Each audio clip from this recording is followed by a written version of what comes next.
Hello मित्रों, स्वागत है आप सभी का। आप सभी को मेरा नमस्कार। आज हम बात करेंगे पुरुष का सच जो है स्त्री कभी नहीं जान पाती है, न देख पाती है।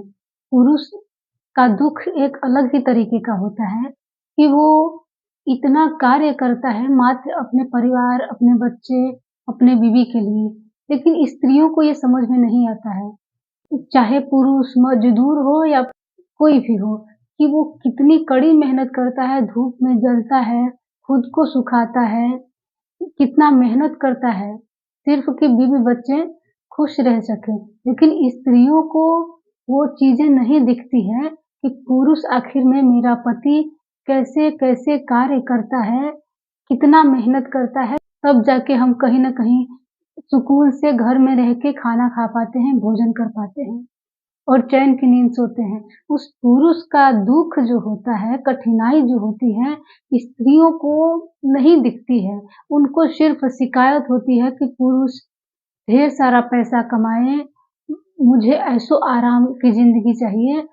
इस तरह से औरतों की मानसिकता है और अक्सर ज़्यादातर औरतें ऐसी ही होती हैं, ऐसा ही सोचती हैं।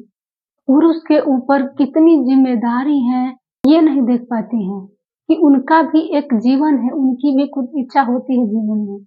उनको घर की ज़िम्मेदारी सताती है, बच्चों की टेंशन सताती है, पैसा कहाँ से आएगा, कैसे काम करूँ? इच्छा भी बड़ी-बड़ी है कि अच्छा घर होना चाहिए, गाड़ी होनी चाहिए, उसी में उनकी काम वासना परेशान करती है।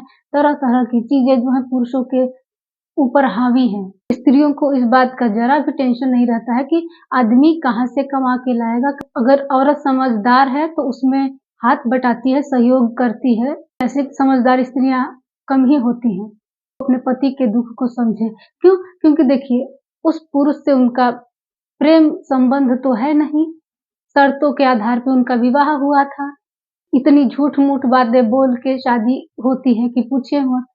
स्त्रियाँ पहले ही सपना सजा लेती हैं, ऐश की ज़िंदगी जिएँगे, ऐसा-वैसा यहाँ घूमेंगे, ये करेंगे, वो करेंगे, दुनिया भर की चीज़ें। सत्य दिखा के शादी होती नहीं है, चीज़ें छुपा के शादी होती हैं। बस इन्हीं सब का कारण है कि स्त्रियाँ अपने पति को समझ नहीं पाती हैं, उनके दर्द को, तकलीफ़ को उतना नहीं समझ पाती हैं, जितना समझना चाहिए। जाइए धूप में देखिए पुरुषों की हालत, पसीने चू रहे हैं, लबालब है पसीने में, पूरा शरीर पे धूल-मिट्टी जमा हुआ है, नाक में कचरा घुसा है, कान में, मुँह में। जाओ देखो उनके कार्य को। जिस दिन पुरुषों की लाचारी स्त्रियाँ समझ जाएँगी, उस दिन डिमांड नहीं करेंगी। पुरुषों का हमेशा सहयोगी बनना चाहिए स्त्रियों को कि जो भी होगा हम दोनों मिल के करेंगे। दोनों को करना चाहिए, जीवन को संतुलित रखने के लिए करना चाहिए। दोनों को समझ के जीवन चलाना चाहिए। किसी एक के ऊपर आप थोप देंगी ज़िम्मेदारी और चलो तुम ही ज़िम्मेदारी निभाओ, तो ऐसा नहीं है। औरतें भी करती हैं, हम ये नहीं कह रहे हैं, औरतें भी करती हैं कार्य। जो कार्य पुरुष करता है कठिनाई में जी मर के, उतना स्त्रियाँ नहीं करती हैं। स्त्रियों को घर में रह के घर का कार्य करना है, वो उतना कठिन नहीं है। होता है उनको भी घर सँभालना, घर का काम करना, खाना बनाना, बच्चों को सँभालना, परिवार को देखना, बहुत सारी ज़िम्मेदारियाँ उनके ऊपर भी होती हैं। लेकिन चीज़ों को सोच के, समझ के जीवन को आगे ले जाना चाहिए। शिकायत नहीं होनी चाहिए ना स्त्री को पुरुष से, ना पुरुष को स्त्री से। समझ-बूझ के चलना चाहिए। अगर आदमी नहीं कर पा रहा है तो औरत करे, औरत नहीं कर पा रही है तो आदमी करे। इसमें शिकायत वाली, लड़ने-झगड़ने वाली चीज़ है ही नहीं। उसके ऊपर बहुत सारी ज़िम्मेदारियाँ हैं, जितना आपके ऊपर नहीं है, सत्य ये है।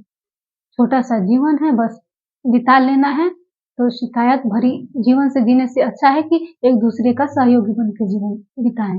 तो इतना ही कहेंगे, धन्यवाद।